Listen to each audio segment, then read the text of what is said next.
શ્યામ કુમારના નમસ્કાર. આજના વિડીયોમાં આપનું સ્વાગત છે. તો ચાલો દરરોજની જેમ આજે પણ મેળવીએ ઉપયોગી જાણકારી, પણ ચેનલને સબસ્ક્રાઇબ કરવાનું ભૂલતા નહીં. કુલર આપણને હવા તો પૂરી પાડે જ છે, પરંતુ તેનો ઉપયોગ એસી તરીકે પણ થઈ શકે છે. શું તમને આ સાંભળીને નવાઈ લાગી છે? તો તમારા ઘરમાં રાખેલા કુલરને ઠંડી હવા માટે કાની જેમ કેવી રીતે વાપરી શકો છો? તમને કુલરને એસી તરીકે ઉપયોગ કરવાની કેટલીક સરળ ટિપ્સ અને ટ્રિક્સ જણાવશું. તમે આ સ્ટેપ્સને ફોલો કરીને કુલર ઠંડુ રાખી શકો છો. ઠંડુ પાણી અને બરફ ઉમેરો.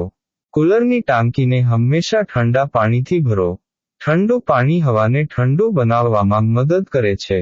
સવારે અને સાંજે તાજા ઠંડા પાણીથી ટાંકી ભરો. જો તમારી પાસે બરફ ઉપલબ્ધ હોય, તો કુલરની પાણીની ટાંકીમાં બરફના ટુકડા ઉમેરો.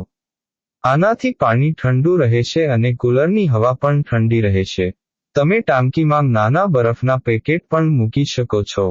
કુલર માટે યોગ્ય સ્થાન પસંદ કરો. કુલરને એવી જગ્યાએ રાખો જ્યાં હવા સારી રીતે આવે. કુલરને ખુલ્લી બારી કે દરવાજા પાસે રાખવાથી બહારની તાજી હવા અંદર આવી શકે છે.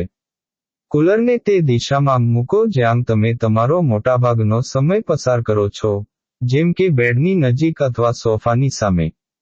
તેનાથી ઠંડી હવા સીધી તમારા સુધી પહોંચશે અને તમને વધુ આરામ મળશે. પંખાનો ઉપયોગ કરો. કુલરની સાથે રૂમમાં પંખો પણ ચલાવો. પંખો આખા રૂમમાં ઠંડી હવા ફેલાવવામાં મદદ કરે છે. આ સમગ્ર રૂમમાં એકસમાન ઠંડક આપશે અને તમને વધુ રાહત આપશે. પાણીની કાળજી લો. કુલરની ટાંકીમાં હંમેશા પૂરતા પ્રમાણમાં પાણી રાખો. જ્યારે પાણી સમાપ્ત થાય છે, ત્યારે કુલરની ઠંડી હવા ઓછી થાય છે. દિવસમાં ઓછામાં ઓછા 2 વાર ટાંકી તપાસો અને તેને પાણીથી ભરો. આ સિવાય તમારે મોટર પર વધારે દબાણ ન કરવું જોઈએ. જરૂર ન હોય ત્યારે કુલરને સ્વિચ ઓફ કરી દો, જેથી તમારું કુલર લાંબા સમય સુધી ચાલી શકે. ઓરડામાં પડદા મૂકો. દિવસ દરમિયાન રૂમમાં પડદા રાખો જેથી સૂર્યપ્રકાશ અંદર ન આવે અને રૂમ ઠંડો રહે. કુલરમાંથી આવતી ઠંડી હવાની અસર વધશે.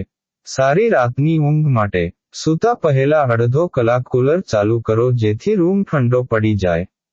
ઠંડી રૂમમાં સૂવાથી સારી ઊંઘ આવે છે અને તમને તાજગીનો અનુભવ થાય છે. જો તમારા કુલરમાં ટાઈમરની સુવિધા હોય, તો સૂવાના સમયે ટાઈમર સેટ કરો જેથી કરીને કુલર થોડા કલાકો પછી બંધ થઈ જાય અને વીજળીની બચત થાય.